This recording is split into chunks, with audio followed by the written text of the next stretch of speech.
Bonjour à tous, j'espère que vous allez excellemment bien. Aujourd'hui, on se retrouve pour parler cyclisme, pour faire le débrief des équipes de la saison 2025. On va revenir sur les équipes qui ont performé, les équipes qui ont fait des bonnes saisons, et puis les équipes qui ont été en grande difficulté sur cette année 2025 et qui se sont complètement ratées. On aura 4 catégories comme les années précédentes, les équipes au top, les mentions honorables, c'est-à-dire ces équipes qui ont bien performé mais pas suffisamment pour entrer dans les équipes au top, les flops, et puis pour clôturer les mentions déshonorables, c'est-à-dire ces équipes qui ont quand même un petit peu déçu, même si leur saison a peut-être été moins catastrophique que les équipes au flop.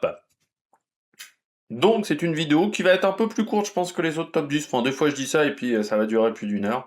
Mais je pense que ça sera plus court que du côté des grimpeurs. Allez, n'hésitez pas à vous abonner à la chaîne, à réagir dans les commentaires, à mettre un pouce bleu, à partager la vidéo sur les réseaux sociaux, notamment auprès de vos proches, si vous pensez que ça peut les intéresser, dans les commentaires. N'hésitez pas à me dire, qui vous a plu du côté des formations, qui vous a déçu, un peu votre propre classement dans les commentaires. Si vous avez les moyens et que vous voulez soutenir mon travail, vous pouvez faire un super thanks. Vous pouvez également booster cette vidéo 3 fois par semaine gratuitement. C'est à côté du bouton pouce bleu, seulement sur mobile. Vous pouvez également cliquer rapidement juste après la mise en ligne des vidéos. Le plus simple dans ce genre de cas, c'est de rajouter la petite cloche à côté du bouton abonnez-vous. Ça vous permet de recevoir une notification à chaque fois qu'une vidéo est mise en ligne, si YouTube fait bien son travail. Et plus vous cliquez vite sur une vidéo, plus elle est mise en avant par YouTube. Et je remercie les gens qui font l'effort de faire des super thanks, de booster les vidéos, mais également de cliquer rapidement après la mise en ligne, ou même de regarder les vidéos, parfois un jour, 2 jours, 3 jours après, tous les gens qui regardent les vidéos, de toute manière. On commence tout de suite avec le top flop des équipes 2025.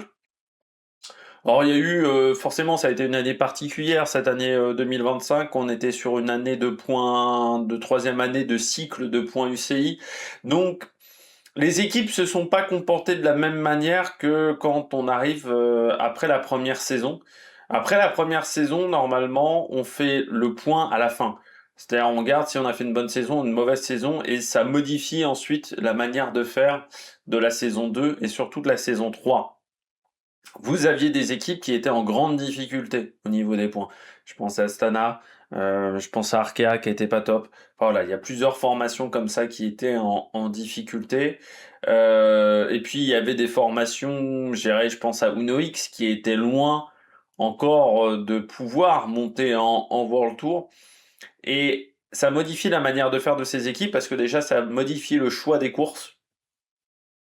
Très clairement, on va pas s'inscrire aux mêmes courses si on est en demande de points UCI ou si on est plutôt bien installé de ce côté-là. Et puis ça change la manière de courir, les stratégies, notamment sur les sprints, le fait d'envoyer qu'un sprinter, 2 sprinters, même sur des épreuves par étapes, le fait de favoriser un classement ou le classement général, ça change quand même énormément la manière de faire.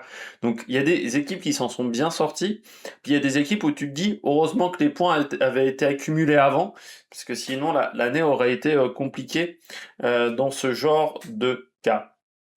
Et donc on va regarder tout ça dans cette vidéo, essayer de voir qui a été en forme, qui n'a pas été en forme sur les différentes courses de la saison. Et on commence tout de suite avec les équipes au top. Ah, attaque de Marlou! Les équipes au top, la première équipe au top, bon, ça va sans dire, hein. C'est l'équipe du champion du monde, c'est l'équipe UAE. Ça fait 2 ans que cette équipe-là tourne à plein régime. Tourne à plein régime parce que aujourd'hui ils surdominent complètement. Ils ont certes des très très bons coureurs, mais d'autres formations ont aussi des bons coureurs et n'arrivent pas à avoir ce rendement-là. Le rendement qu'a UAE est quand même assez dingue. Que ça soit avec Pogacar, que ça soit aussi avec, par exemple, un Jevan sur la Volta, mais que ça soit un Almeida, qui marque également beaucoup de points, Isaac Del Toro. Euh, Beaucoup de coureurs performent quand même énormément dans cette équipe. Alors que la formation UAE n'a qu'un sprinter, qui est Juan Sebastian Molano, qui a quand même gagné 2 courses. C'est quand même mieux que certaines années du côté de Molano, mais quand tu regardes sa vraie effectif, tu te dis, avec un seul sprinter, ils arrivent quand même à 97 victoires à la fin de saison, parce qu'on rajoute les 2 victoires de Del Toro au championnat du Mexique. Donc ce qui fait que l'année s'est terminée avec 97 victoires. C'est assez sensationnel. Et pourtant, dans cet effectif-là, vous avez quand même qu'un seul sprinter. Il y a des coureurs qui sont pas réputés pour être des serial vainqueurs. Je pense à notamment à Nils Pollitt, mais même à René Rogoth, par exemple, pas un serial vainqueur, mais vous avez des jeunes de talent. Forcément, on pense à Ian Christen, le Suisse, mais forcément Isaac Del Toro, Morgado également, qu'on oublierait presque dans cet effectif. Vous avez des coureurs, je dirais, dans la fleur de l'âge, et qui sont à leur top. Je pense bien entendu à Pogačar, mais Almeida. Je pense également à McNulty, qui sont vraiment dans la fleur de l'âge. Et puis des anciens, ou Narvaez aussi, puis des anciens qui arrivent toujours à être performants. Je pense également à Maika, je pense à Tim Wellens, qui continue à obtenir des résultats, même à Marc Solé, qui a 32 ans. Ce qui est fort dans cette formation, c'est qu'il n'y a pas de trou de génération. Il y a des équipes où vous avez des très jeunes qui performent, ou des coureurs à partir de 27-28 qui performent, mais pas les jeunes. Il y a des équipes qui ont beaucoup de difficultés à avoir un effectif où à la fois les jeunes et les plus anciens arrivent à s'en sortir, arrivent à obtenir des résultats. C'est la force, je trouve, de la UAE. La force aussi de la UAE, c'est d'empiler tous ces coureurs, et d'arriver quand même à garder un état d'esprit plutôt bon, malgré le fait qu'on ait énormément de stars. Parce que quand tu regardes, malgré toutes ces stars, j'irais à part Juan Ayuso, euh, qui a posé peut-être problème, et un Ian Christon qui est peut-être pas forcément, enfin de ce que je regarde de l'extérieur, mais on verra si l'avenir me donne raison ou pas, qui, j'ai l'impression n'est pas forcément le mec le plus intéressant pour un collectif. Pour le reste, c'est du très costaud. Leur recrutement a fonctionné. Quand on regarde le recrutement avec notamment Narvaez, ça a fonctionné. Euh, avec Pablo Torres quand même qui venait de l'équipe jeune, même si c'est pas forcément la meilleure année de ce côté-là au niveau du recrutement, mais quand on voit aussi, en fait, ils ont toujours réussi à compenser les départs, parce que c'est vrai que fin 2024, ils perdaient quand même Ulissi, Hirschi, heu, on se disait, même Finn Fischer-Black, on se disait: «Est-ce qu'ils allaient réussir à repartir?» Ça, c'était la grande interrogation, du côté du AE. Bah non, parce que le reste de l'effectif est toujours présent, toujours au top, toujours, à s'en sortir, toujours à obtenir des résultats et puis cette dynamique positive, on la voit, chaque année. Il y a l'objectif de battre les records. Bon, un staff, qui, est au poil aussi, même si, parfois il y a eu quand même des ratés en termes de stratégie. C'est dire quand même que malgré les ratés en termes de stratégie, on arrive quand même à 97 victoires. Donc s'ils avaient vraiment réussi à tout utiliser à 100%, on serait peut-être à 102, 103 victoires, parce qu'il y en a quelques-unes quand même où on s'est raté. Et puis ouais, un collectif qui est solide et un programme qui est en place, du matériel qui fonctionne aussi, parce qu'il faut le dire, mais quand vous gagnez autant, le matériel a forcément aussi un impact sur ces résultats-là. Et puis un effectif, on arrive quand même à garder un bon état d'esprit et à avoir des coureurs qui n'hésitent pas à se sacrifier pour les leaders encore, ce qui est loin d'être évident quand vous avez autant de bons coureurs. Parce que c'est ça la grosse difficulté quand vous avez une équipe comme ça de stars. On le voit, par exemple, le Real Madrid en ce moment, du côté du foot, où c'est un peu compliqué de gérer les égos, de gérer le vestiaire. C'est ça qui est compliqué. C'est ce qui arrivait très bien, ce qu'on arrivait très bien à faire chez Sky, mais c'est toujours ça qui est, à l'époque de Nicolas Portal, mais ce qui est toujours ça qui est compliqué, c'est gérer le collectif. C'est réussir à ce qu'il n'y ait pas, des mecs qui sont soit frustrés ou soit qui n'arrivent pas à être équipiers. Et ce qui est fort, c'est qu'ils ont quand même 29 coureurs, et je dirais qu'il n'y en a qu'un seul véritablement où ça a posé problème, c'est Juan Ayuso. Pour le reste, ça s'est plutôt bien passé. Et des fois, vous avez... et ils ont plutôt bien géré la situation en plus avec Juan Ayuso, parce que des fois, quand vous avez une sorte de mouton noir, il peut entraîner d'autres mecs avec lui et on peut commencer à avoir une sorte de fronde. Là, ils ont réussi on va dire, à l'isoler dans l'effectif pour éviter ce genre de situation. En termes de management, vraiment, ils ont plutôt bien géré. Et puis, bon, chez les garçons, ça a bien fonctionné. Et puis, chez les filles, c'est vrai qu'on pourrait parler de l'UAE Team ADQ où là aussi, ça commence à performer avec aussi ce mélange entre jeunes et plus anciennes, avec Elisa Longo Borghini, avec de la Maeva Skiban, avec Vlodarczyk également. On arrive aussi à trouver cet équilibre dans l'équipe féminine. Donc, non, bravo à la UAE qui a surperformé, enfin qui a performé cette saison. C'est même pas surperformé, c'est performé cette saison, qui a surtout réussi à tout maîtriser.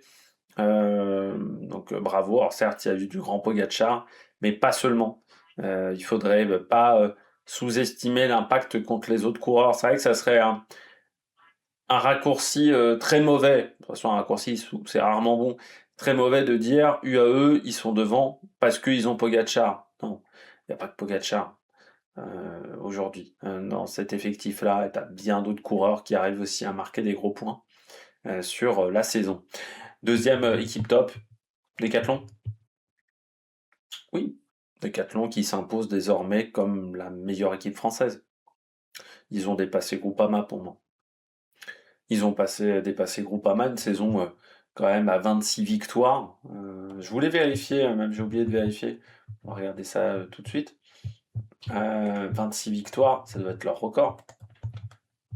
Ah non, ils avaient fait 30 l'an dernier, j'ai oublié. Mais voilà, on est quand même pas loin des grandes années, à part l'époque Yann Kersipou. À part 98, et 98, il y avait quand même quelques coureurs dopés dans l'effectif. Aujourd'hui, AG2R, pour moi, est devenue l'équipe référence en France. Même avant l'arrivée le départ d'AG2R et l'arrivée de CMA, aujourd'hui, pour moi, c'est devenu l'équipe référence. Déjà parce que c'est l'équipe aujourd'hui qui a les meilleurs jeunes coureurs. C'est vrai que si vous comparez les jeunes qui arrivent de la Groupama et les jeunes qui arrivent chez Decathlon AG2R, il n'y a pas photo, quoi. Aujourd'hui, Paul Sexas, Léo Bizio, c'est du très costaud. N'oublions pas Sparfel, aussi Aubin Sparfel. N'oublions pas Noah Isidore aussi, Jordan Labrosse. Il y a quand même en ce moment une génération qui est performante.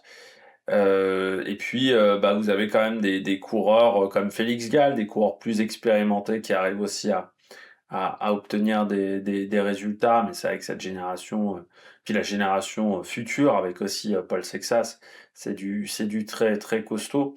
Ce qui est intéressant avec Decathlon AG2R, c'est de voir aussi l'apport qu'a eu Decathlon, l'apport pour structurer toute la filière jeune. Ce qui manquait à AG2R, c'était une filière jeune efficace. Efficace surtout au niveau du recrutement.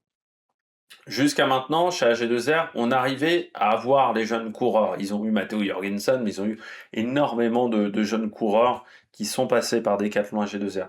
Le problème, c'est que souvent, ils partaient. Ils partaient avant d'atteindre Decathlon AG2R. Il y avait un trou dans la filière entre les U19 et en gros la catégorie élite. On n'arrivait pas à les conserver. Donc parfois, on les perdait. Ils allaient chez Groupama parce que Groupama avait cette équipe de développement. Ou parfois on les perdait dans des équipes étrangères aussi, parce qu'il manquait cette équipe de développement. Chambéry Formation, ce n'était pas suffisant, c'était une équipe amateur, ça manquait dans le développement. Ce qui a été la grande force avec l'arrivée de Decathlon, c'est de récupérer cette équipe U23, de la remettre totalement dans le giron Decathlon. Ce qui fait que désormais on a une vraie continuité à partir des concurrents qui ont 16-17 ans, pour les amener vers le plus haut niveau et les conserver pour les amener vers le plus haut niveau. Et ça fait la vraie différence. Et on s'aperçoit que depuis 2-3 ans, en gros, ils forment des jeunes et ils arrivent à les conserver, et les résultats augmentent aussi. Et ça, c'est leur vraie force.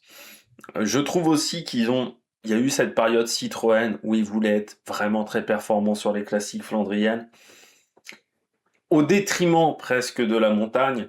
On mettait moins de moyens sur l'équipe Grand Tour, ce qui n'a pas forcément porté ses fruits, parce que on a recruté des anciens qui n'avaient peut-être plus suffisamment d'énergie pour être réguliers. Là, je trouve qu'on s'est vraiment recentré énormément vers la montagne, ce qui fonctionne aujourd'hui. Alors, on a quand même conservé des bons coureurs de classique flandrienne, mais qui aujourd'hui, tu sens bien que c'est plus la priorité du côté de cet effectif. Et puis on a surtout pléthore de punchers. Alors on va en perdre un petit peu, mais parce que là, pour moi, Decathlon AG2R, on avait beaucoup trop. On avait Godon, Lafay, on avait Cosnefroy, on avait des coureurs qui ont quand même du punch, Paul Sexa, Paul Lapera, enfin voilà, dans ce registre-là, même un Jordan Labrosse est parfois capable de passer des bosses. On avait beaucoup trop de coureurs dans ce registre-là. Il fallait faire un peu du turnover parce que là c'était très compliqué. Donc certains ont décidé d'aller voir ailleurs, hein. Je pense que Cosnefroy chez UAE, Dorian Godon chez Ineos, mais ce qui montre aussi qu'aujourd'hui maintenant, les coureurs quand ils quittent AG2R, ils atteignent les hautes sphères du World Tour, ce qui n'était pas forcément le cas avant. Voilà, avant, ce qui montre aussi que la qualité de l'effectif a énormément augmenté. On a même réussi à gagner des étapes de sprint avec Sam Bennett, ce qui est pas anodin. Et ça va être le gros chantier pour l'an prochain, c'est d'être plus efficace sur les sprints avec Olaf Koy, avec Andresen. Donc ça va être le gros travail, tout en continuant à être performant en montagne. Réussir à garder cet équilibre-là, certes investir dans le sprint, mais ne pas tout perdre vers la montagne, et puis essayer de se renforcer au niveau des équipiers dans les années à venir pour améliorer l'entourage autour de Paul Sexas et l'emmener vers les plus hautes sphères, et puis surtout améliorer aussi le staff, hein. On le voit avec l'arrivée d'Heinrich Hausler, l'arrivée également de Mark Renshaw. Mark Renshaw, il a fait ses preuves quand même chez Astana, et Heinrich Hausler, hein, qu'on a connu chez Bahreïn, qu'on a connu chez Cervelo, qui est un coureur qui a beaucoup d'expérience, avec aussi un staff beaucoup plus internationalisé, une équipe beaucoup plus internationalisée du côté de cette formation, hein. C'était une équipe qui était quand même très française avec quelques Espagnols, et aujourd'hui on a voilà cette internationalisation de l'effectif avec notamment Luc Roveux aussi, et l'idée c'est d'attirer les stars étrangères, et peut-être qu'on les attire aussi parce que désormais la langue officielle chez Decathlon AG2R c'est l'anglais. C'est peut-être ce qui posait un frein à certaines formations françaises il y a encore 10-15 ans. On avait du mal à attirer les meilleurs coureurs étrangers en France. Alors ça semble exceptionnel, mais c'est vrai qu'en 2010, il y a très peu d'étrangers qui couraient en France. Parce que pour courir en France, dans des équipes françaises, il fallait parler français. Tout se faisait en français. Personne parlait anglais chez Groupama, chez AG2R. On a commencé à parler en langue étrangère avec l'arrivée de Chimolai, par exemple. Chez Groupama FDJ, quand Arnaud Desmar a demandé à avoir des poissons de pilote de qualité et qu'on a un peu élargi le collectif avec des coureurs étrangers. Et Decathlon AG2R l'a commencé à le mettre en place depuis quelques années. Et puis là, vraiment, cette année, c'est en anglais pour éviter les soucis qu'on avait avec Ben O'Connor, par exemple, où on pouvait avoir des soucis de compréhension. Là, maintenant, on les a pu. Et je pense que ça a aussi rassuré certains coureurs en se disant je suis pas obligé de parler français, qui est une langue qui peut faire peur, hein, en termes d'apprentissage, et de se dire avec mon anglais ça va suffire, parce que tout l'effectif va comprendre. Alors ça peut peut-être maintenant faire peur à des coureurs français qui ont peut-être pas un niveau d'anglais excellent, mais pour les coureurs étrangers, c'est aussi une qualité, un gage. Et puis, peut-être aussi le départ de Vincent Lavenu, au final, a aidé Decathlon AG2R, parce que Vincent Lavenu, c'était un personnage du cyclisme et qui pouvait peut-être faire peur à certains coureurs. Et je pense que là, ça a un peu aidé aussi quand même. Faut bien le dire, à augmenter la qualité de l'effectif. Mais aujourd'hui, et pour moi, c'est la meilleure équipe française, hein.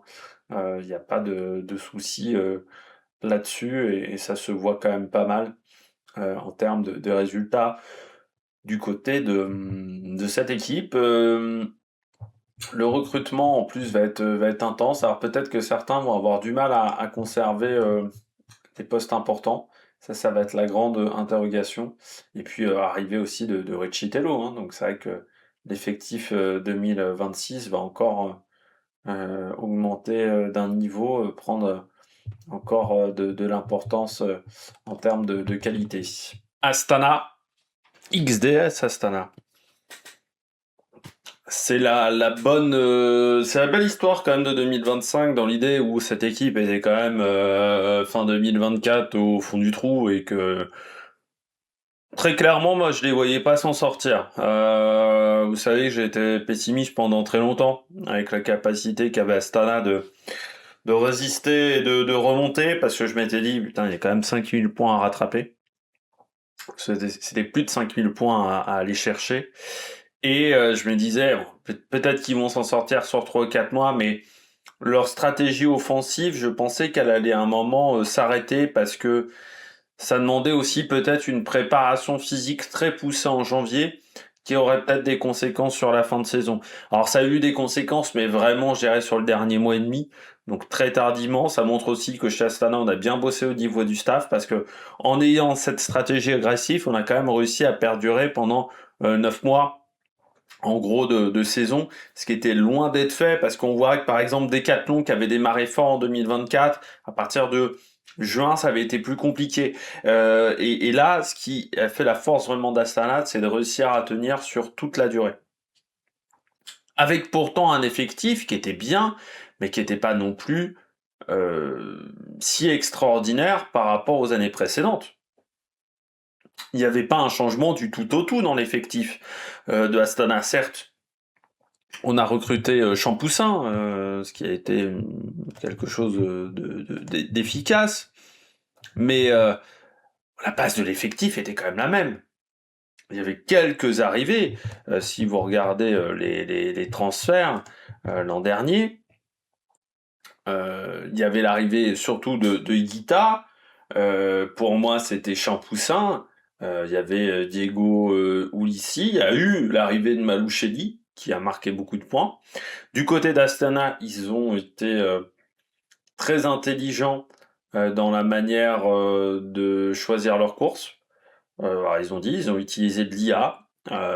Ils ont réservé en fait des mecs qui étaient destinés dès la pré-saison, en gros, à calculer le maximum de points, parce que l'IA, faut quand même aujourd'hui encore faire des commandes. Donc fallait donner les bonnes informations à l'IA pour tenter de récupérer le maximum de points, et ça a fonctionné. Et aussi dans leur manière de courir, très souvent ils ont utilisé parfois 2 sprinters. Puis ils ont su saisir les opportunités, par exemple le classement de la montagne, sur le Tour d'Italie. Ça c'est un bon calcul, mais il a fallu le tenter dès le départ. Et dès le départ, ils ont marqué des gros points. C'est-à-dire que il y a eu certes cette stratégie d'aller chercher beaucoup de points, mais en course, ils ont réussi à appliquer également ces préceptes. C'est-à-dire qu'ils ont réussi aussi à changer leur manière de réfléchir, en se disant, bon bah là, il faut qu'on marque des points, donc parfois sur les sprints, faut mieux tenter le résultat, il faut mieux faire 3 et 5 que de faire 1 et 15 ou 25. Et puis aller sur des plus petites courses, mais il faut y aller avec des bonnes intentions. Si c'est juste aller sur une petite course en se disant ah oui, c'est une petite course, ben bon, en gros c'est presque une punition. Non, ils y sont allés avec un esprit conquérant, On va aller sur une plus petite course, mais l'objectif est de faire un sans faute. L'objectif est de ramener des gros points. Et à chaque fois, je trouve que dans l'effectif, il y a eu un bon état d'esprit d'y aller en mode conquérant. C'est-à-dire, dès le début de saison, on aurait pu se dire, bon, ok, on a 5000 points, moi je crois pas trop au projet, et je pense que ça s'est fait dès décembre, peut-être dès le premier stage, où Vinokourov et son staff ont eu un bon état d'esprit, ont su inculquer cet état d'esprit à leur équipe en leur disant, vous allez réussir à vous sauver, vous allez réussir à marquer des gros points. Parce que je me rappelle même que moi j'étais très pessimiste également sur un point, quand bon déjà il y a eu des coureurs qui sont arrivés, je m'attendais pas à ce qu'ils soient très performants, mais surtout je me disais, ils ont pas réussi à avoir Caden Groves. Je sais pas si vous vous souvenez, l'an dernier, ça avait été pendant, allez, on va dire 3 semaines, 4 semaines, il y avait notamment Astana, il y avait 2-3 équipes qui voulaient Caden Groves, qui n'avaient pas renouvelé à ce moment-là avec Alpecin, et on sait qu'Astana était sur le coup, pardon, plutôt que sur le cul, et ils n'avaient pas réussi à l'avoir. Je m'étais dit, ça va quand même être compliqué de réussir à marquer des gros points sans avoir potentiellement de gros sprinters. Parce que Chessball, c'est plus un poisson pilote, en réalité. Et je me disais, ça va peut-être être compliqué dans cet effectif-là de réussir à rester en World Tour en ayant en plus pas de sprinter. Sauf que vous avez des coureurs qui ont été très performants, je pense notamment à Scaroni, qui a fait une énorme saison. Vous avez également dans cet effectif qui a été efficace, il y a aussi Masnada qui a quand même marqué des points, et puis Fortunato qui a été très bon, Champoussin qui a été bon aussi, et puis collectivement on a réussi à se à faire des très bons résultats. Il y a quand même 32 victoires. Alors certes, c'est beaucoup sur des courses en Asie, mais c'est quand même pas mal parce que vous avez quelques courses en Italie, en Belgique. Il n'y a pas que des courses non plus en Asie. Et puis surtout, on a été présent sur les grandes courses du calendrier. Je dirais que la petite déception, c'est la fin de saison, c'est la Vuelta, c'est le Tour de France aussi sur les grands tours. On a été bon sur le Giro, mais c'est vrai que sur le Tour de France, sur la Vuelta, ça a été plus compliqué. Et puis sur le dernier mois de compétition, on a été un petit peu moins efficace du côté du collectif de la XDS Astana. Dernière équipe dans ces formations au top, la Uno X, là encore, certes on monte en World Tour, mais de toute manière, même s'il n'y avait pas eu la montée en World Tour, j'aurais dit chapeau, well done les mecs, vous avez passé un cap. Vous avez passé un énorme cap avec les victoires en World Tour, avec un résultat sur un grand tour. On a vraiment progressé. Uno X, c'est pas juste, on a marqué des bons ou des gros points en année 2025, mais on a été scoré sur des petites courses. Non, parce que c'est pas trop dans leur état d'esprit d'aller sur des petites épreuves du calendrier. Depuis très longtemps, hein, ils visent quand même les épreuves World Tour et ils essayent de participer à beaucoup d'épreuves World Tour. Là, ils ont quand même marqué des gros résultats sur des grosses courses. Tu remportes le Het Nieuwsblad. Tu remportes également une étape sur le Tour de France avec une cinquième place, cinquième ou sixième place au général pour Tobias Aland Johannessen. Et puis, il y a eu également le Tour de Slovénie avec Anders Aland Johannessen. Il y a eu des résultats avec Soren Barreskade également, notamment sur le Tour d'Allemagne, où pourtant il y avait Jonathan Milan. On a Jonas Abrahamsson aussi, qui malgré une clavicule a réussi à ressortir des bons résultats. Je pense à Kurt Nielsen sur Grand Camino, qui a été très efficace. Et puis Anders Alon Johannessen qui avait remporté le Tour de Slovénie avec vraiment une... J'avais bien aimé la course ce coup-là de Anders Alon Johannessen. Je trouve que l'effectif a vraiment réussi à exploiter tout son potentiel. Et pour moi, là, on a un effectif qui peut rester en World Tour dans 3 ans. J'aurais pas dit ça les années précédentes. Pour moi, en 2024-2023, l'équipe n'était pas encore prête pour et faire des grands résultats. Pour moi, ce qui a vraiment changé dans cette équipe, c'est qu'on a réussi à passer un cap, qu'on a réussi à avancer, à vraiment obtenir des résultats en World Tour, ce qui n'était pas forcément le cas les années précédentes. Et à obtenir des victoires. Alors, c'est vrai que j'avais oublié également Vernes sur Tirreno, qui avait remporté une course. On a quand même 3 victoires en World Tour, et plus du bon classement général sur le Tour de France, qu'ils n'étaient pas sur le Giro et le Tour d'Espagne. Donc pour moi, c'est une vraie progression. Changement de vélo, qui je pense a beaucoup aidé Uno X. L'arrivée des vélos Ridley, je pense, a été une bonne nouvelle pour eux. L'évolution au niveau du cadre. Et puis, toujours ce bon état d'esprit dans cet effectif, c'est-à-dire l'état d'esprit où on essaie d'avoir un gros collectif, tout le monde se bat pour les autres, et surtout, on n'a pas peur de se mêler avec les meilleures équipes du monde, quoi. On n'a pas peur d'aller à la lutte. Ça, c'est pas le cas de toutes les formations. Là, on y va à fond. Cet état d'esprit viking, un peu comme à l'époque du Wolfpack de la Soudal Quick-Step. Je trouve qu'il y a un bon état d'esprit à chaque fois dans cette équipe. Moi, c'est ce qui m'intéresse du côté de cette formation Uno X. Parce que vous avez parfois des équipes où tu sens que tout le monde un peu se tire dans les pattes. Là, c'est pas du tout le cas dans cette formation Uno X. On est très conquérant. Je trouve que l'année a été très bonne parce que c'est vrai que il y a vraiment un cap au niveau de la qualité des courses qui ont été remportées. Alors avant, c'était déjà une équipe qui arrivait à gagner des Pro Series, mais en World Tour, c'était plus compliqué pour Uno X. Ils n'arrivaient pas à atteindre cette dernière match qu'ils ont réussi à faire. Et là, moi aujourd'hui, je vois cette équipe-là en World Tour, je me dis pas, où ça va être compliqué dans 3 ans, je les vois redescendre, faire monter-descendre. Là, je me dis, là, ça peut fonctionner. Là, il peut y avoir un bon résultat. Là, ils peuvent vraiment s'en sortir du côté de cette formation. Donc ça, c'est vraiment très intéressant. On passe désormais aux mentions honorables. On passe aux mentions honorables, hein, ces équipes qui ont fait des bonnes saisons, mais pas suffisamment pour être dans les équipes au top. Je commence avec la Lidl Trek. Ce qui manque en fait à Lidl Trek, c'est plus de densité en montagne. Mais après, la saison est pas mauvaise. On a 46 victoires sur l'année.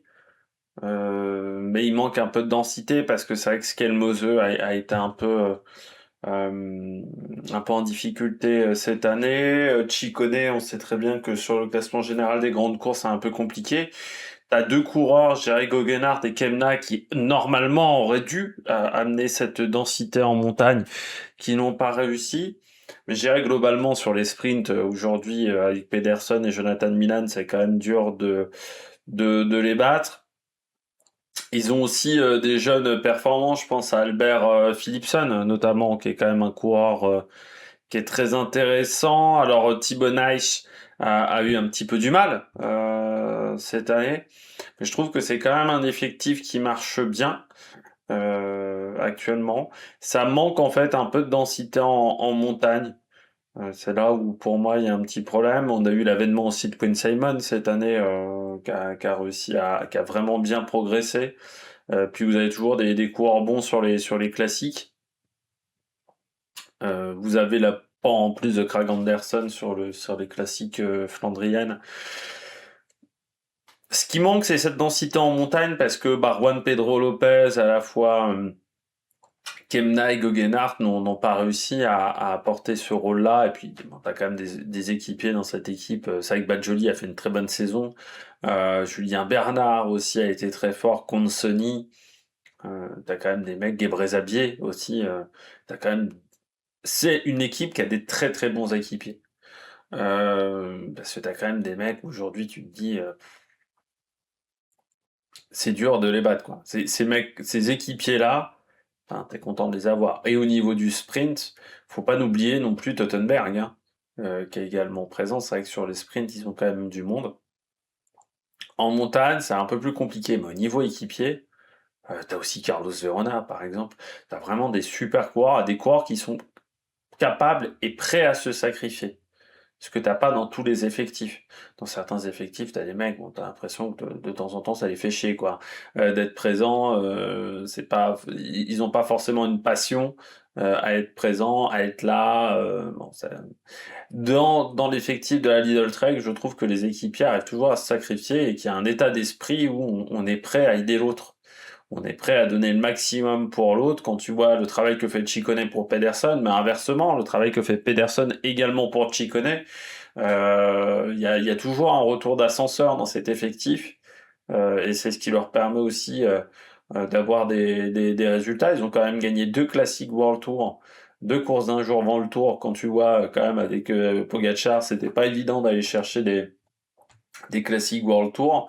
Ils sont allés chercher également maillot vert sur le Tour de France, maillot cyclamen de meilleur sprinter sur le Tour d'Italie. Bon, ils ont raté sur la Vuelta. Pedersen, voilà, normalement aurait dû aller le chercher. Il y a eu un petit souci en termes de niveau, et c'est vrai que c'est une équipe qui arrive à être présente sur les courses d'un jour, hein. Elle est très forte dans ce domaine-là, notamment avec Pedersen ou avec Ciccone. Ça marche bien, et puis sur les grands tours, bah, on est très fort sur les sprints. Donc c'est vraiment une équipe qui progresse. On va voir ce que va apporter Ayuso l'an prochain et comment ça va se passer avec Ayuso. Faut pas oublier aussi le petit Söderqvist, très bon rouleur, qui a été champion du monde espoir cette année du contre-la-montre, mais qui est déjà très bon dans la catégorie Elite. Je trouve qu'ils ont, alors ils ont pas mal de coureurs expérimentés. C'est vrai qu'ils ont quand même pas mal de coureurs qui ont 30 ans ou plus, mais ils arrivent à avoir des jeunes performants et surtout des jeunes qui arrivent à être performants assez vite. Je pense aussi à Mathias Vachek. Voilà, il y a un bon collectif. Donc aujourd'hui, ce qui leur manque, c'est un peu de densité en haute montagne. C'est certainement ce que va apporter Ayuso, mais il faudra voir comment ça se passe avec Skelmose. Parce que bon, en termes de relationnel, pour le moment, au niveau de la presse, ça n'a pas été si facile que ça. Deuxième équipe pour moi intéressante cette année, c'est Soudal Quickstep. Alors c'est marrant Soudal Quickstep parce que ils sont plus présents sur les Flandriennes. Sur les grands tours, ça n'a pas été la fête du slip non plus au niveau du classement général. Que ça soit sur le Tour d'Italie, sur le Tour de France ou sur le Tour d'Espagne. Ça n'a pas forcément été facile. Mais ils ont retrouvé déjà un truc, c'est le sprint. Certes, ils ont Merlier depuis plusieurs années. Pardon, parce que j'ai eu un petit rototo, mais ils ont aussi maintenant Paul Magnier, qui a fait une super saison. Et au niveau des sprints, ils ont quand même une qualité aujourd'hui. Ils savent emmener les sprints, ils savent faire, quoi. Et après, en montagne, alors certes, on n'a pas réussi à gagner le classement général, mais je trouve quand même ils ont une belle ribambelle de grimpeurs, que ce soit Valentin Paré-Pinte, Junior Le Serre, que ça soit également Landa, qui est toujours là. Ça, c'est intéressant. Et puis, il y a des coureurs qui sont arrivés cette année que j'ai bien aimé. Alors déjà, le retour d'Ethan Etter à un niveau correct. Qu'on a vu cette saison, notamment pas mal sur les contre-la-montre, sur les prologues. Ça fait du bien de le retrouver. Le petit Garofoli, aussi, Gianmarco Garofoli, que j'ai trouvé très intéressant. Le gros travail de Van der Berge également pour emmener les sprints. Le petit Rakani Viero également qui commence à arriver. Ça va être bien. Donc c'est une équipe qui progresse, qui s'améliore. Et l'an prochain, on sera de retour sur les Flandriennes parce qu'ils ont mis pas mal de moyens pour essayer de récupérer énormément de coureurs pour être performants sur ce type de course-là. Alors certes, on va perdre Remco Evenepoel qui c'est vrai amener des résultats, mais on peut déjà dire que sur l'année 2025, Tim Merlier et Paul Magnier ont amené, je pense, plus de points ou au moins autant de points que Remco Evenepoel. Et puis ne pas oublier que l'an prochain il y aura aussi Dainese sur les sprints, donc ils vont vraiment se renforcer dans ce côté.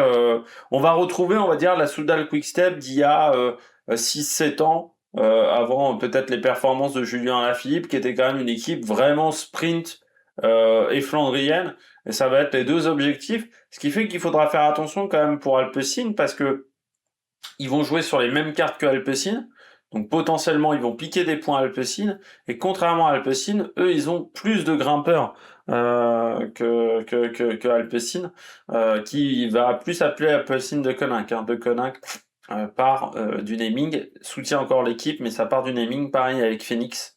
Euh, voilà, ça sera Alpecin première tech désormais. Du côté de, ça sera le nouveau nom de l'équipe belge, qui arrivera peut-être à gagner quelques grimpeurs. Hein, il y a quelques arrivées, notamment je crois Hugo Houle. Mais c'est vrai que Soudal Quickstep va être dangereux parce que avec ses sprinters, mais également ses quelques grimpeurs, ça peut faire mal pour l'an prochain. Et puis vous avez des coureurs qui sont Rendering quand même, qui est un bon baroudeur. Aussi, vous avez donc Van der Berge, pas oublier Van Wilder également, hein, en montagne, qui est Louis Vervac aussi, qui est intéressant, Zvrechek, donc voilà, il y a quelques coureurs qui sont très intéressants dans cet effectif, avec quand même pas mal de turnover. Hein. Cette année, chez Soudal Quickstep, il y a pas mal de coureurs qui partent, pas mal d'arrivées, donc il faudra voir comment tout ça se met en place, comment tout ça fonctionne. On aura peut-être besoin d'un petit temps d'adaptation, notamment sur les Flandriennes, pour être efficace, mais moi je trouve que l'année a été réussie pour Soudal Quickstep. Alors, certes, les Flandriennes, ça a été compliqué, mais on n'avait pas forcément le collectif pour, et encore, ils ont quand même fait podium sur la Newsblad, ça leur était pas arrivé depuis longtemps.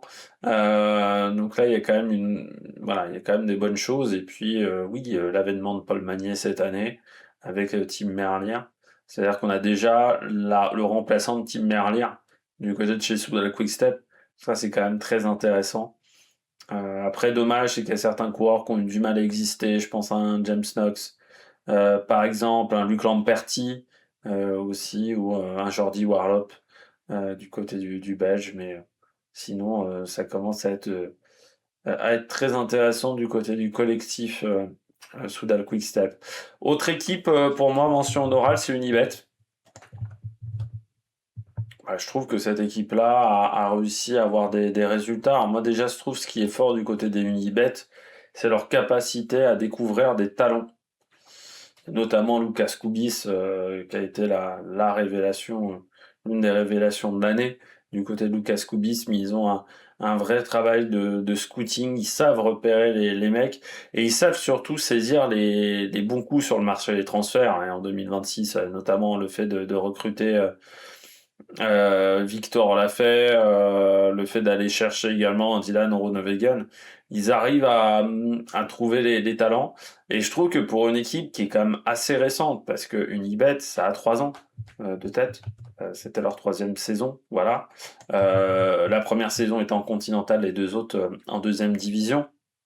Donc ils n'avaient pas tant d'expérience que ça en 2e division. Je trouve qu'ils ont vraiment progressé en termes de résultats, beaucoup plus présents aussi. Et après, du côté du collectif, c'est solide. Et le collectif va passer un gros cap pour l'an prochain. C'est vrai que ça va être la vraie différence. Mais je trouve qu'il y a quand même voilà, des choses intéressantes. Et il n'y a pas que Lucas Koubis, mais c'est vrai que Lucas Koubis a été vraiment bon. Il y a Adrien Maire aussi qui arrive à faire des résultats dans cette équipe en 2025. Et même Bomboy, hein, par exemple, et Carboni ont réussi à faire des choses en début de saison. Donc ça, c'est quand même très intéressant sur ce qu'arrive à montrer cette équipe. Et je trouve qu'elle montre une belle image aussi dans sa manière de communiquer également par YouTube avec Bastien Thiema, mais il donne une belle image, et je pense que Bastien Thiema est quand même un vrai passionné de cyclisme. C'est un vrai amoureux du cyclisme, et qui essaye de donner une belle image également de ce sport. Ça, bon, il y a certains managers, ils s'en tapent complètement. Lui, je trouve qu'il essaye aussi de donner une belle image. Je trouve qu'il y a un bel état d'esprit dans cette équipe. Je trouve que c'est une équipe qui est combative. Et c'est une équipe qui progresse surtout très vite. Je trouve qu'elle progresse vraiment à pas de géant, parce que, encore une fois, on n'est que à la 3e année de cette formation. Alors, je dirais pas qu'elle est actrice pour le moment sur les épreuves World Tour, même actrice sur les Pro Series. Il y a des équipes qui sont meilleures qu'elle, mais ça avance quand même très vite. Alors il y a des moyens derrière, hein. Unibet, c'est pas un petit sponsor, du côté de cette formation, mais je trouve vraiment que ça progresse vite, ça fonctionne bien et surtout j'ai l'impression qu'on s'intègre très facilement dans cette formation. Alors on verra l'an prochain avec Victor Lafay notamment, mais j'ai l'impression quand même qu'il y a des bonnes choses et je trouve qu'ils sont très très bons pour dénicher les coureurs. Pour dénicher les coureurs ou pour dénicher des coureurs en fin de contrat et réussir à récupérer des coureurs. Là, quand tu vois quand même le marché des transferts qu'ils ont fait cette année, moi, je trouve que c'est quand même du solide de réussir à récupérer autant de coureurs. Donc vraiment très très costaud et on voit que ça regarde quand même les courses et un peu les courses amateurs parce que Verschuren, bon, ils l'ont recruté assez vite aussi. Lui qui a été champion de France amateur. Le fait d'avoir recruté Koubis qui avait pas forcément énormément de références. Là, ils ont récupéré le frère Kopechki. Je trouvais vraiment été très bon chez Novo Nordisk. Non, ils savent récupérer ils savent choper les bonnes affaires. Ils ont vraiment l'œil, je trouve, dans cet effectif du côté de Unibet. Et en termes de résultats, après sur l'année, ça a quand même été bon. Et puis c'est une équipe qu'on a aussi beaucoup vu en échappée, hein. C'est vrai que le maillot Unibet, on l'a beaucoup vu cette saison. Puis je termine avec Q36. J'avais été assez critique, je crois même l'an dernier avec Q36. Je trouve que là, vraiment, l'année a été bonne. Alors avec un Thomas Pidcock qui a aussi réussi à instaurer vraiment un bon état d'esprit dans cette équipe. Il y a eu pas mal d'arrivées également. Je pense à Emile Lippins. Il y a des coureurs aussi qui ont été intéressants. Je pense à Fabio Christen. Alors l'équipe va avoir du turnover sur cette saison parce qu'il y a quand même pas mal de mecs qui vont arriver en 2026 et puis avec l'arrivée d'un nouveau sponsor aussi. Mais Thomas Pidcock, bien entendu, j'ai bien aimé son année. J'ai bien aimé aussi ce qu'a fait Damien Osson, par exemple, en montagne pour l'aider. Euh, Moschetti a retrouvé des bonnes jambes. Euh, je dirais qu'il avait un peu disparu quand même Moschetti et ça lui a redonné vraiment de la bonne confiance en lui. Moi j'ai bien aimé ce qu'a fait Fabio Creston. J'ai préféré presque même en réfléchissant ce qu'a fait Fabio Creston à son frère. Si on devait comparer les deux, je trouve que ce qu'a fait Fabio Creston sur certaines courses a vraiment été bien. Pas oublier Rory Tozon, notamment avec cette victoire sur la Daxi Classic où il a été opportuniste ce jour-là. Euh, donc l'équipe a là aussi passé un cap sur l'année 2025 en termes des résultats. Et puis là, bon, l'année 2026 avec quand même beaucoup d'arrivées, notamment Sam Bennett, Fred White aussi, et Quinton Hermans. L'équipe va passer à un cap. N'oublions pas également Eddie Dunbar. Il y aura un Français avec Emmanuel Woukou également qui sera peut-être là pour aider Sam Bennett parce qu'on sait que il a parfois fait le train pour Arnaud Desmar du côté de Arkea quand il était dans l'équipe 1. L'arrivée aussi de Thomas Glog dans cet effectif. Il y a beaucoup d'arrivées voilà, dans l'équipe, notamment pour épauler en montagne Thomas Pidcock. Puis je pense que le fait de savoir qu'ils allaient récupérer des vélos Pinarello, alors c'est bizarre parce que Pinarello, c'est plus forcément les meilleurs vélos, selon les tests un petit peu sur les sites de vélo. Par contre, c'est toujours une marque qui attire, j'ai l'impression, les coureurs cyclistes chez les pros. Donc c'est ça qui est assez surprenant. Et puis on sait que Q36 quand même avant était considéré comme une équipe qui payait très bien. Donc non, mais c'est intéressant ce que propose l'équipe. Et puis surtout, on va un peu se débarrasser des vieux coureurs, c'est-à-dire Nizzolo, Brambilla qui prennent leur retraite, et qui étaient quand même des coureurs de plus de 30 ans. On va encore, alors certes, on récupère Bennett, mais on arrive à rajouter de l'expérience, mais avec des coureurs qui sont pas non plus à des âges trop canoniques, sauf Sam Bennett. Donc je trouve il y a un vrai truc intéressant. Et puis là encore, sur le choix des recrues, bon, Sandro Murray, je trouve que c'est pas mal. Dunbar, Harper, c'est bien. Fred White, ça va peut-être le relancer. Il y a des choses vraiment intéressantes dans cet effectif. Et en termes de résultats, je trouve que c'est vraiment une équipe qui a vraiment passé un cap. J'ai vraiment bien aimé ce qu'a fait cette année l'équipe Q36.5 en termes d'évolution de résultats. Donc là, c'est quand même très intéressant du côté de cette formation. Les gros flops de cette saison 2025 de cyclisme, et on commence avec une équipe française, il y en a deux dans les flops cette année, presque deux et demi, parce qu'il y en a quand même une qui avait un accent fortement français, même si c'était une équipe belge. On commence avec la Cofidis. Rien n'a marché pour la Cofidis cette année. C'est-à-dire que il y a et ça fait en fait 2 ans que ça dure.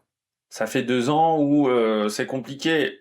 À part Milan Fretin, c'est quand même l'équipe où je crois qu'il y a eu le plus de coureurs invisibles. Quand vous regardez l'effectif, faites le test sur Pro Cycling Stats, regardez les 30 coureurs qui ont été dans cette formation sur l'année 2025, je crois que c'est 30. Vous allez voir des noms, vous allez vous dire, mais en fait, il court toujours, lui. Ou il avait rejoint la Cofidis. Il y a vraiment des mecs qui ont été invisibles chez Cofidis. Et en gros, il y a 3-4 noms qui ont réussi à exister. Aramburu, Milan Fretin,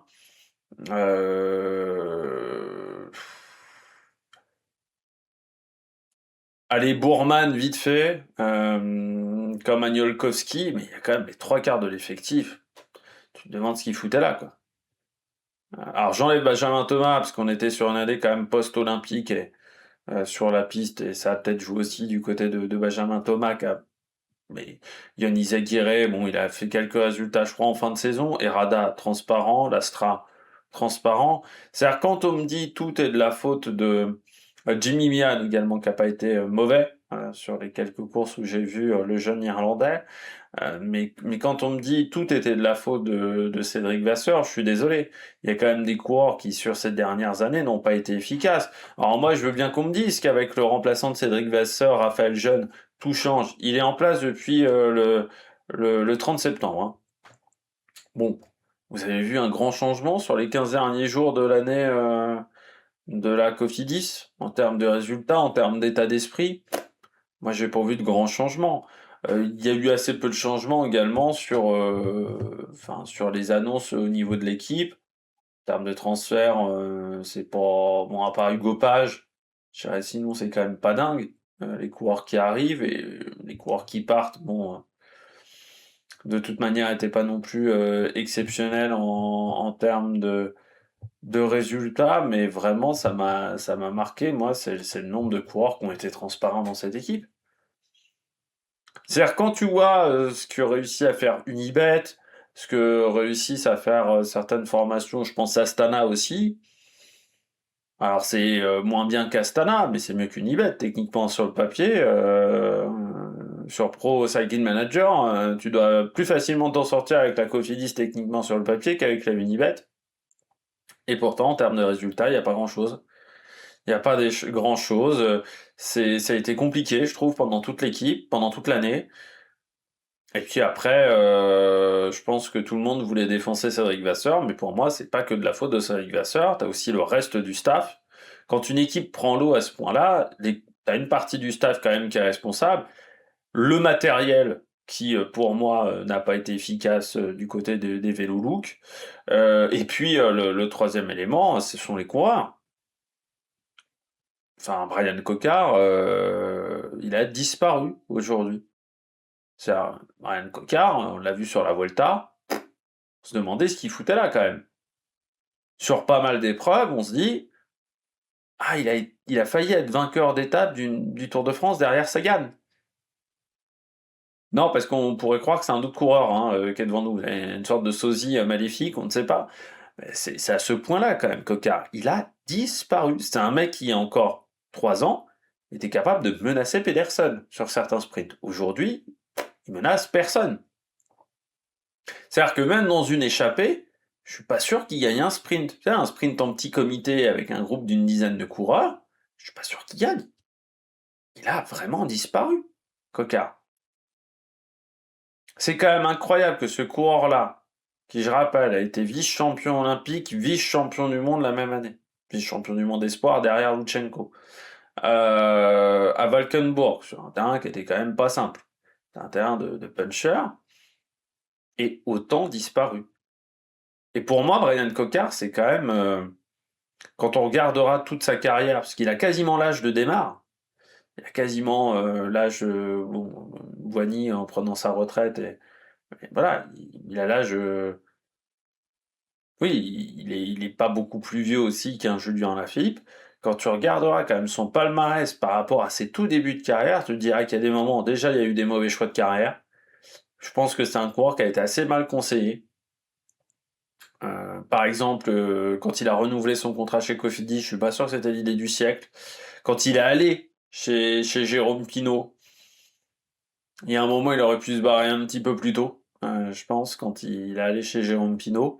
Et même, les engueulades qu'il a eues avec Jean-René Bernaudot, voilà, il aurait peut-être dû faire différemment avec Jean-René Bernaudot à l'époque chez Europcar. Mais aujourd'hui, c'est un coureur qui est transparent. Et moi, je veux bien qu'on me dise que toute la faute est de Cédric Vasseur, mais quand tu vois un coureur, deux coureurs qui arrivent dans cet effectif, en fait, dans les recrues, il n'y a que Aramburu qui a été efficace. C'est-à-dire qu'il y a quand même beaucoup de coureurs qui... Simon Kerr, transparent. Bourman, transparent. J'ai même envie de dire, un ancien coureur de chez Total Energy, j'ai oublié son nom. C'est pas Valentin Ferron, il s'appelle comment ce coureur? Paul Ourselin. On ne l'a pas vu du tout, Paul Ourselin. Alors, je suis pas un grand fan de Paul Ourselin, mais qui a vu Paul Ourselin sur l'année? Il y a eu un peu Moniquet, mais quand tu vois, quand les coureurs arrivent, qu'ils n'arrivent pas à enchaîner les résultats, bah tu te dis, c'est peut-être aussi le matériel qui fonctionne pas. Mais je pense il y a un tout avec la Cofidis, et je pense que ça va être compliqué pour le nouveau manager de faire des résultats, parce que s'il n'y a pas des gros changements, que ce soit des grands changements au niveau du staff, des gros changements au niveau état d'esprit pour l'an prochain, ça risque d'être difficile. C'est dommage parce que c'est quand même une équipe qui avait réussi à gagner très vite, grâce notamment à Valentin Ferron, grâce aussi au Delander avec Brian Cocard. Ils ont fait un début de saison qui était meilleur qu'en 2024, mais ça s'est quand même essoufflé extrêmement vite du côté du collectif. À partir d'avril, hein, en gros, l'équipe a quand même commencé à bien disparaître. Et ensuite, bah, on a été à la course au point UCI, mais le problème, c'est que quand ils se sont réveillés, c'était trop tard. Alors ça, c'est peut-être un peu de la faute de Cédric Vasseur, mais les coureurs, ils pouvaient regarder aussi le classement UCI, hein, ils peuvent aller sur Vélo Futé ou sur ProCycling ou sur d'autres sites pour se rendre compte que là, ça commence à sentir mauvais. Tu peux créer une sorte de rébellion en interne. Faut dire quand même que c'est quand même un effectif exceptionnel, parce qu'avec les stagiaires, ils sont quand même montés à 33 coureurs, parce qu'il y en a un qui est marqué 2 fois sur Pro Cycling Stats. Donc ils sont montés quand même à 33 coureurs. Et ben, vous essayerez de voir si vous en avez retenu 5 ou 6 dans cet effectif-là, et vous aurez certainement le résultat qui se rapproche d'un non, parce qu'il y a vraiment des coureurs. Tu te demandes ce qu'ils font là. Voilà. Donc c'est assez extraordinaire. La Loto, alors je dirais Loto à Intermarché, un petit peu même combat. Mais la Loto, c'est sûr que ça a été compliqué. Heureusement qu'il y a eu Arnaud Delis en fin de saison. Parce que si Arnaud Delis ne s'était pas réveillé, ça aurait été difficile. Mais au niveau de l'équipe, Van Velt a eu une saison complexe. Il a été out une partie de la saison à partir du Tour de France, mais même avant le Tour de France, c'était pas vraiment exceptionnel. Le fait d'avoir perdu quand même Van Gils, ça leur a coûté des points. Pourtant, je suis pas le plus grand fan de Van Gils, mais il faut le dire. Il y a des jeunes qui arrivent avec de Schrittener, notamment le jeune belge. Moi, je trouve ça décevant de ne pas conserver Van Den Abele. Et puis, bah, Viviani, il a fait ce qu'il pouvait, mais tu sens bien que Viviani, ça, voilà, il était plus aussi frais que ça, physiquement. Non, on savait que c'était un effectif qui était quand même faiblard dès le début de saison, hein. L'effectif était pas exceptionnel. On savait qu'il faudrait surtout malheureusement, qu'Arnaud Delis performe. Heureusement sur la fin d'année, mais ça n'a même pas vraiment amélioré globalement la saison. C'est-à-dire ouais, ça a été un peu mieux que sur la première partie, mais globalement, il y a que Arnaud Delis, quoi, qui a obtenu des résultats. Alors, je veux bien qu'il y ait des équipiers qui soient performants, et qui marquent pas beaucoup de points. Je pense à Baptiste Westrofier, mais même les équipiers n'ont pas été exceptionnels. Je trouve que le train d'Arnaud Delis, même si c'était un petit peu mieux, ça manque encore. Et là aussi, il y a quand même des coureurs dans ce collectif qui ont été assez transparents et qui ont eu du mal à apporter quelque chose à l'équipe. Donc, heureusement qu'il y a eu De Schrittener, heureusement qu'il y a eu Arnaud Delis. Il y a aussi Quilitz Mauro, Quilitz qui a été performant sur le Tour d'Istanbul, qui est un jeune coureur qui était dans l'équipe de développement, qui a eu voilà, des résultats, mais sinon pour le reste, c'était quand même difficile la loto. Et Intermarché, bah, eux, ils n'ont pas eu l'effet Binyam Girmay. Ils ont beaucoup misé quand même sur Girmay, qui n'a pas été très efficace. Des coureurs qui étaient un petit peu en bout de course, je pense à Mentis notamment, et puis des coureurs qui se sont effondrés en termes de résultats ces dernières années. Je pense notamment à Hugo Page, je pense aussi à un Garben Tyson, qui ont vraiment disparu. Alors oui, tu as du Lorenz Rex, mais ça suffit pas en fait à sauver les meubles, parce que collectivement, l'effectif a vraiment pris l'eau. Seulement 4 victoires. Dans ces 4 victoires, t'as une seule course 1.1, Dion Smith avec la Volta NXT classique. Sinon, on est quand même sur des 2.1 et un titre de champion national.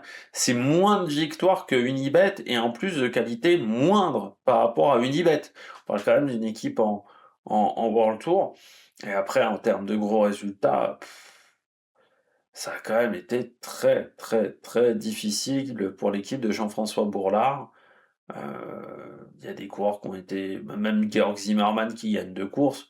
Bon, ça a quand même pas été dingue. Alors heureusement, il y a eu Louis Barré dans cet océan de mauvaises nouvelles et de mauvais résultats, mais même des coureurs comme Alexis Forpros, même un Hub Hart, par exemple, qui étaient performants, on va dire, chez les espoirs, ont du mal dans les élites du côté de cette formation. Et puis, il y a des coureurs qui ont disparu. Je pense à Simone Pitilli, je pense également à Lorenzo Rota, même un Dion Smith, et Garben Tyson. Enfin, voilà, il y a quand même beaucoup de coureurs qui ont du mal désormais à mettre un pied devant l'autre. Alors, la grande question, c'est la fusion. Parce que il y a eu des annonces, on va dire, un peu sous le manteau, mais il n'y a pas eu vraiment de vraies conférences de presse, de vraies annonces officielles, même pour annoncer le maillot. C'est quand même inquiétant, on est le 9 décembre, au moment où j'enregistre cette vidéo. On verra si la situation évolue. Mais moi, je suis pas très confiant déjà pour l'Alliance Loto Intermarché, parce que je me dis que ça restera quand même pas un des plus gros budgets du World Tour. Ça sera un budget moyen, voire un peu faiblard, et qu'en plus, en termes de résultats, si on combine les deux équipes cette année, c'est quand même pas folichon. Donc il va falloir vraiment réussir à voir comment cette alliance arrive à fonctionner, à performer. Mais je suis un peu inquiet quand même pour l'an prochain et surtout pour les 3 prochaines années. Je me dis que c'est pas l'équipe sur laquelle je miserais le plus pour une montée, enfin pour rester du moins en World Tour. Je prévois plutôt une descente. Groupe AMA FDJ, plus leader en France. Aujourd'hui, c'est plus une équipe qui est leader. C'est une équipe qui a été pionnière sur beaucoup de choses, notamment en France, mais même à l'international. Je pense sur les équipes de développement, ça a été l'une des premières équipes à vraiment investir sur les équipes de développement. Leur gros problème, c'est qu'ils n'ont pas réussi à conserver les coureurs. De cette génération, Romain Grégoire, Lenny Martinez, Laurence Pitty, il y a eu quand même une grosse génération qui ils ont conservé aujourd'hui. Germany et Romain Grégoire. Ils ont perdu le reste, ou soit les autres ont changé de discipline. C'est le cas de certains coureurs qui ont eu du mal à exister. Je trouve qu'en ce moment, du côté de la Conti Groupama, les résultats sont pas forcément exceptionnels, donc c'est pas très rassurant pour avoir l'arrivée d'une nouvelle génération. Les leaders ont été aux abonnés absents. Alors ça a été quand même la mauvaise nouvelle du côté de la Groupama, c'est qu'à la fois David Godu, à la fois Guillaume Martin Guyonnet, Valentin Madouas, euh, n'ont pas du tout existé. Le seul qui a existé, c'est Romain Grégoire. Mais Romain Grégoire, il peut pas être au four au moulin au niveau des résultats. Alors heureusement, tu as quelques jeunes coureurs. Je pense à Thibaut Gruel, par exemple. Je pense à Brio Roland. On fait des choses qui étaient pas mal. Mais ensuite, et Clément Brazafonzo aussi, mais il y a quand même des mecs qui ont eu du mal, qui ont eu du mal en termes de résultats. Et c'est vrai que si on regarde par rapport aux années précédentes, la courbe est quand même bien déclinante, je trouve, en termes de résultats. Pour moi, ils ont plus de grimpeurs pour jouer le classement général, parce qu'on a vu que David Godu, sur la Volta, ça n'avait pas été bon. Guillaume Martin Guyonnet a quand même fait une année extrêmement difficile dans ce registre-là. Au niveau sprint, on a Penouet, mais ça reste quand même un peu limité. Donc aujourd'hui, sur euh, les deux types de spécialités qui rapportent le plus de points au niveau du classement UCI, ils sont quand même un peu démunis. Penouet, c'est un peu rendre. Les autres, au niveau montagne, ça marche pas en World Tour. Donc c'est quand même compliqué d'aller récupérer des points. Au niveau puncher, ils ont quelques coureurs, mais ils sont pas en capacité de rivaliser avec des Decathlon AG2R, par exemple. Donc on est sur une année où on est à 15 victoires, dont une étape sur un grand tour et une étape du Tour de Suisse pour Romain Grégoire, donc 2 épreuves World Tour. Pas mal de 1-1 et de Pro Series, mais il va falloir réussir à retrouver des résultats du côté de la Groupama FDJ, parce qu'aujourd'hui, c'est un peu difficile, et puis on sent qu'on est sur une fin de cycle, peut-être aussi avec Marc Madiot. C'est l'un des derniers des Mohicans. On voit que Jean-René Bernaudot va prendre du recul, beaucoup de recul du côté de la Total Energy. Et on se dit que c'est peut-être même l'un des derniers des Mohicans de cette génération des managers qui ont été très présents dans les années 2000. Qu'aujourd'hui, même Philippe Marc Madiot, hein, on sait que il veut passer un peu la main en interne avec voilà, il y a une passation de pouvoir qui est en train de se faire, hein, de toute manière avec Marc Madiot. Je serais pas surpris que dans 1 an ou dans 2 ans, on nous dise Marc Madiot se met en retrait de la Groupama FDJ, mais est-ce que l'équipe arrivera à perdurer longtemps après Marc Madiot? Pas sûr, pas évident, parce que il va falloir réussir à se renforcer au niveau économique. C'est vrai que c'est la première grosse formation qui avait fait appel à un co-sponsor pour augmenter son budget. Le budget de la Groupama, qui était un budget majeur il y a 7-8 ans, est devenu un budget maintenant moyen, voire presque moyen faible, vu que certaines équipes vont augmenter dans ce domaine-là.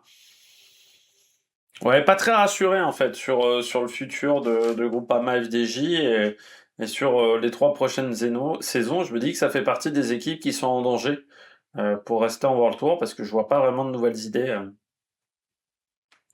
du côté de la Groupama FDJ pour les mois et les années à venir. Wagner Bazin, voilà ce que ça donne quand un sponsor comprend pas du tout le cyclisme. C'est le cas de Wagner Bazin.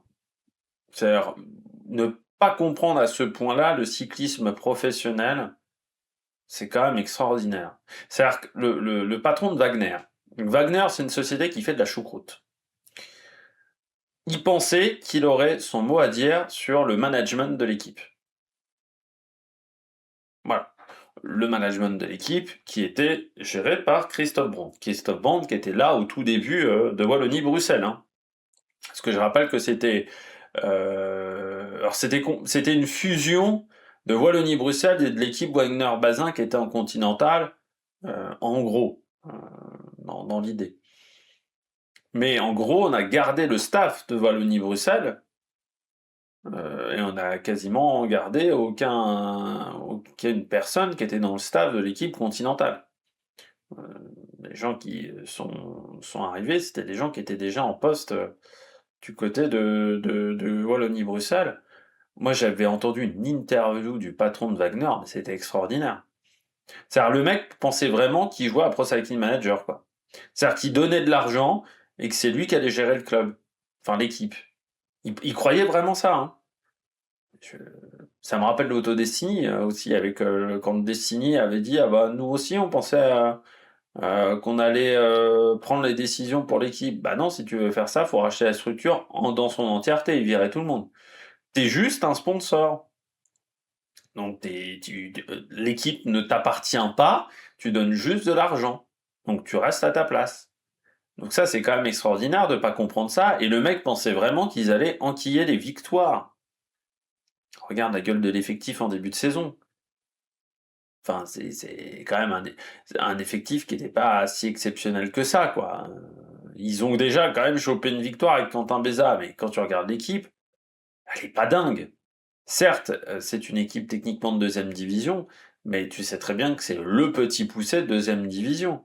Donc ça va être quand même compliqué d'obtenir des résultats, et notamment ça va être très compliqué parce que comme t'es pas une équipe continentale, bah, c'est compliqué d'aller sur des épreuves de point 2. Ton calendrier est quand même plus fait d'épreuves 1 point et de Pro Series que de 2.2.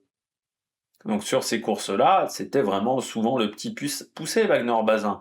Moi, je trouve qu'ils n'ont pas fait une saison si horrible que ça quand on regarde la qualité de l'effectif et quand on regarde que c'était une équipe qui était quand même, enfin qui était faible quoi. Hein. C'était faible quand même hein, l'équipe Wagner-Bazin, alors qui repartirait peut-être en continental, mais bon, c'est loin d'être fait. Mais pour moi, c'était extrêmement faible. Et pour moi, on les a vus au moins dans des échappées. Ils ont essayé. Ils ont tenté leur chance. Mais bon, il y a un moment, il n'y a pas de miracle. Il n'y a pas de miracle. L'effectif était trop faible pour aller. Le mec, il pensait presque qu'ils allaient gagner le Tour de Suisse. Enfin, il y a un moment, il faut être raisonnable. Il faut regarder un petit peu l'effectif que tu as. Enfin, l'interview était lunaire. Quand j'avais entendu ça, mais j'avais ri jaune. Tellement c'était dingue, quoi. Les propos que tenait ce mec-là, je me disais, mais tu comprends rien au cyclisme.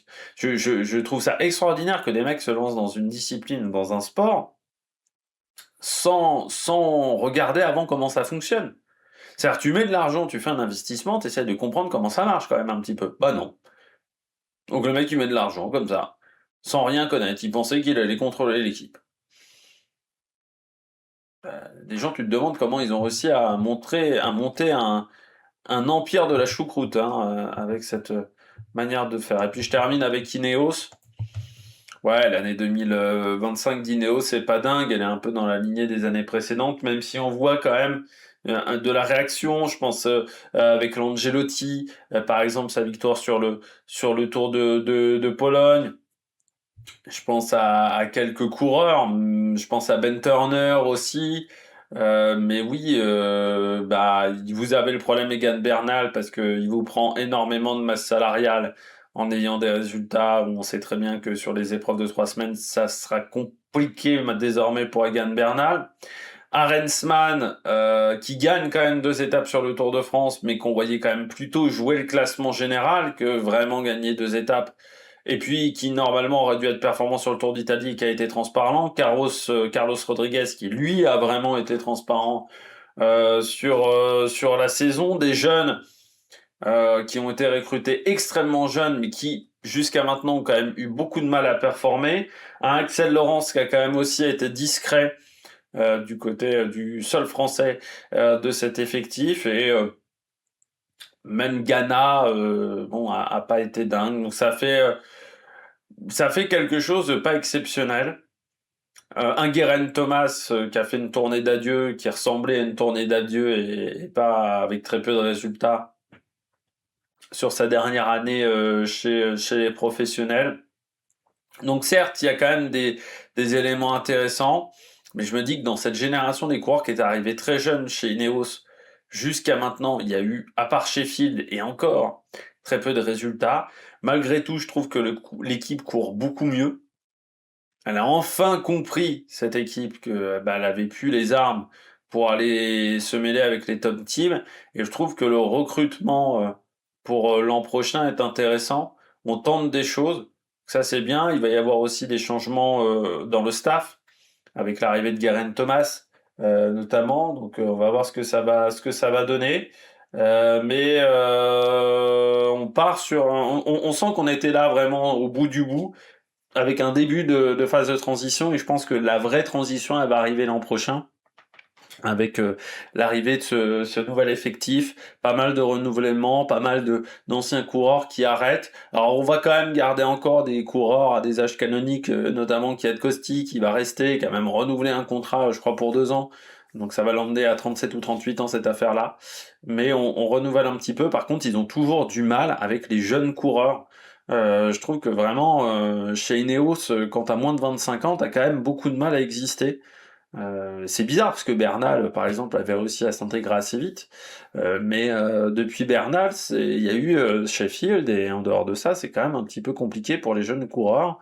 Carlos Rodriguez avait réussi, mais a complètement disparu. Arensman, bah, est pas arrivé si jeune que ça. Chez Ineos, et Arensman, c'est peut-être un peu trop irrégulier pour le moment.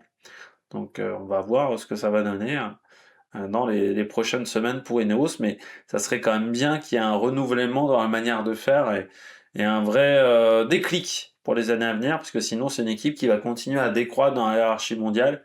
Ça serait quand même dommageable pour cette équipe qui a été la référence dans la première moitié enfin dans les années 2010 même, qui a été une référence.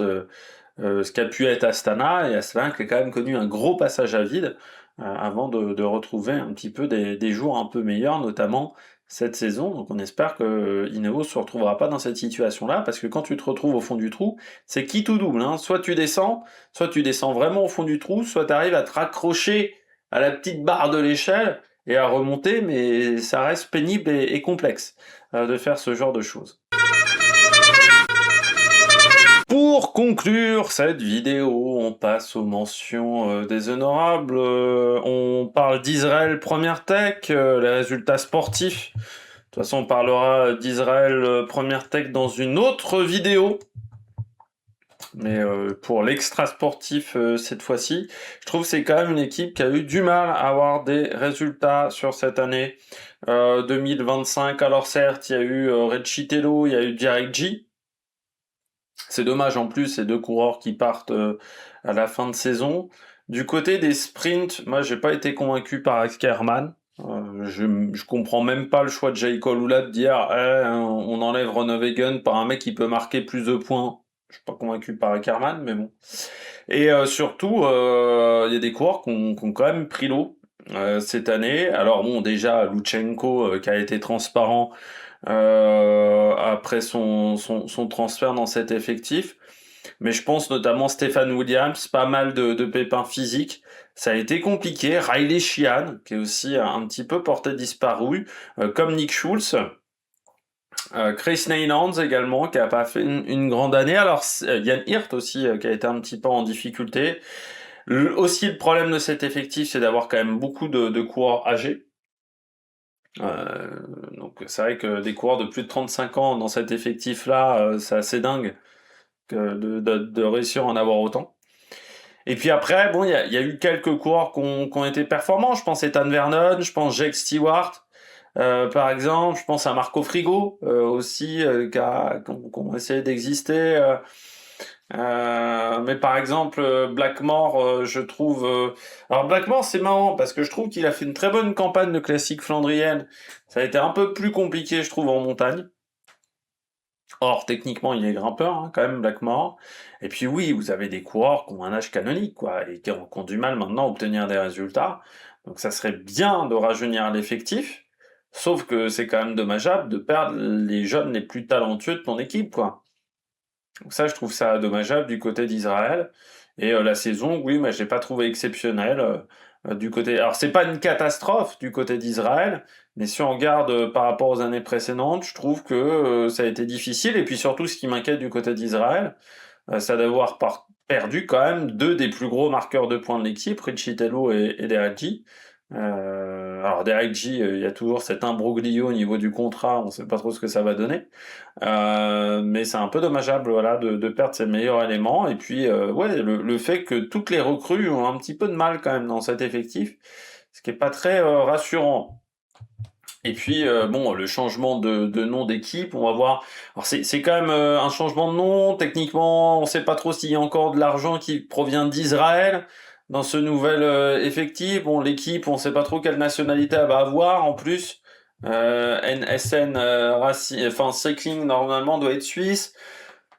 Il y a encore des coureurs israéliens, mais bon, derrière, vous avez quand même un sponsor qui provient d'Espagne. L'argent, on sait pas trop. Enfin, c'est un peu le flou, voilà, du côté de cette formation. Et c'est surtout aussi le flou au niveau financier, parce que si Israël n'est plus annoncé clairement du côté de l'effectif, est-ce que Sylvain Adam va continuer à mettre beaucoup d'argent dans l'équipe? Et si Sylvain Adam ne met plus autant d'argent dans l'équipe, ça peut être compliqué au niveau financier, surtout pour rester en World Tour. Enfin, pour monter en World Tour et y rester, parce que l'équipe monte en World Tour, mais l'idée d'y rester va peut-être pas être si facile que ça. Et l'effectif pour 2026 me paraît quand même faiblard, hein. Pour l'an prochain, il va falloir vraiment que Binyam Girmay performe. Movistar,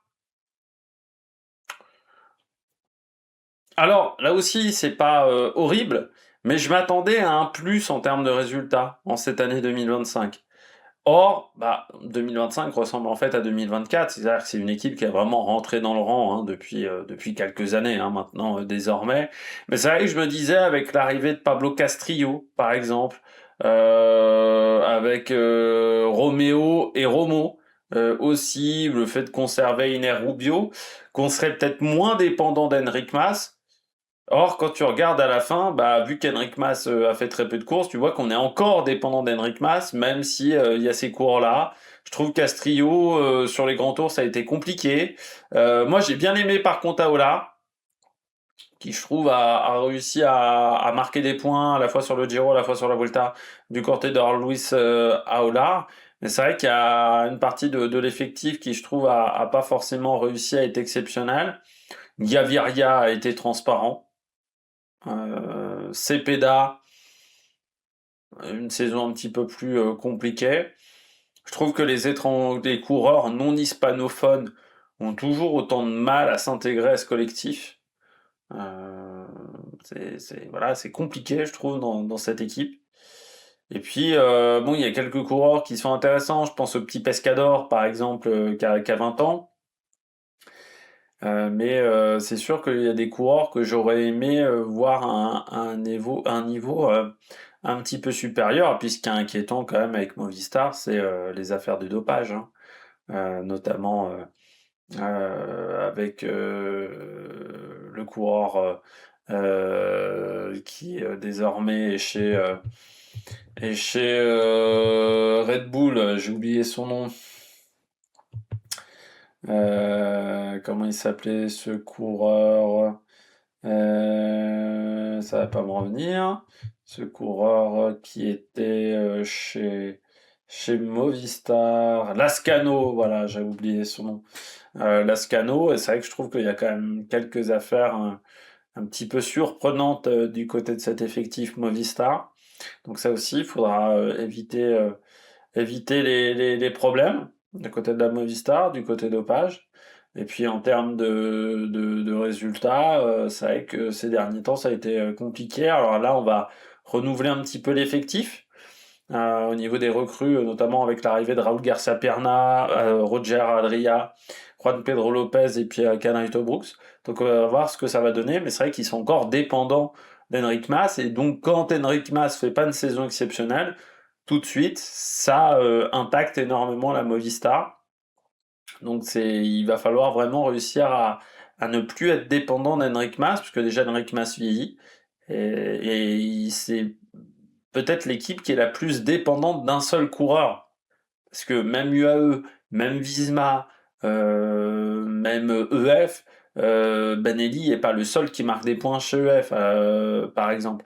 Eux, c'est vraiment Henrik Mas, quand même, qui est l'élément le plus important. Donc ça serait bien de réussir à se détacher de ça. Et puis je termine avec Solution Tech, Vini Fantini. L'équipe ne finit pas dans le top 30 UCI. Donc c'est-à-dire pas de Giro, pas de grandes courses internationales au niveau World Tour pour cette formation. Et à partir de ce moment-là, tu te dis quel est l'intérêt pour une équipe de ce type de rester en deuxième division. C'est quand même une question qu'on peut se poser. L'équipe est quand même transparente depuis maintenant plusieurs années en deuxième division. Bon, ces dernières participations des courses World Tour, c'était quand même pas fameux, hein, notamment l'UAE Tour. Cette année, c'était les échappés et pas beaucoup mieux.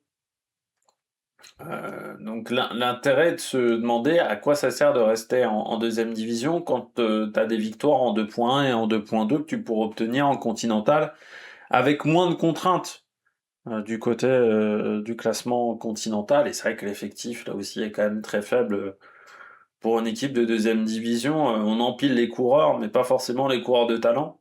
Parfois on se dit qu'il faudrait peut-être, au lieu d'avoir 25 coureurs, en avoir peut-être 3 ou 4 de moins, mais avoir des coureurs de meilleure qualité. Réussir au moins à attirer, pourquoi pas une star un petit peu dans cet effectif. Mais oui, c'est compliqué parce qu'en termes de résultats, c'est beaucoup trop faible. Et puis eux aussi, je trouve qu'ils s'y sont pris tard, quoi. Ils ont compris que très tardivement qu'ils allaient être limite au niveau des points pour pouvoir participer aux grandes courses du calendrier. Je trouve que ouais, ils ont pris un temps fou avant de s'en apercevoir qu'ils pouvaient continuer à marquer des points face à Bardiani. Et là, il aurait fallu accélérer le rythme bien plus tôt du côté de cet effectif. Donc, mais après, il y a aussi un truc avec Vini Fantini, c'est ce turnover incessant quand même dans cet effectif. C'est quand même une équipe qui elle perd chaque année quasiment la moitié de son équipe. Ça, c'est vrai qu'on a rarement vu ça dans des équipes de haut niveau. Et je trouve que bon, cette équipe, si elle n'était pas en deuxième division et qu'elle était en continentale, ça changerait pas énormément, je pense, la vie du peloton cycliste. Et ça changerait pas non plus énormément ma vie. Pour tout vous dire également, et je pense que la vie de beaucoup de supporters de cyclisme. Après, quand tu regardes la qualité de l'effectif, tu t'attendais pas à des merveilles non plus. Donc c'est pour ça qu'ils sont pas en flop. Parce que c'est pas, voilà, on s'attendait pas à faire une saison exceptionnelle. Je suis pas comme le patron de Wagner, ouais, je suis pas convaincu de ça, de la grande saison de cet effectif, et je suis pas convaincu que l'an prochain ils arrivent à faire beaucoup mieux du côté de cette équipe. Bon, eh bien, j'espère que vous avez aimé cette vidéo. Si vous avez aimé cette vidéo, n'hésitez pas à vous abonner à la chaîne, à regarder dans les commentaires, à mettre un pouce bleu. Puis nous, on se retrouve pour de nouvelles aventures sur Mec Production. Ciao, ciao!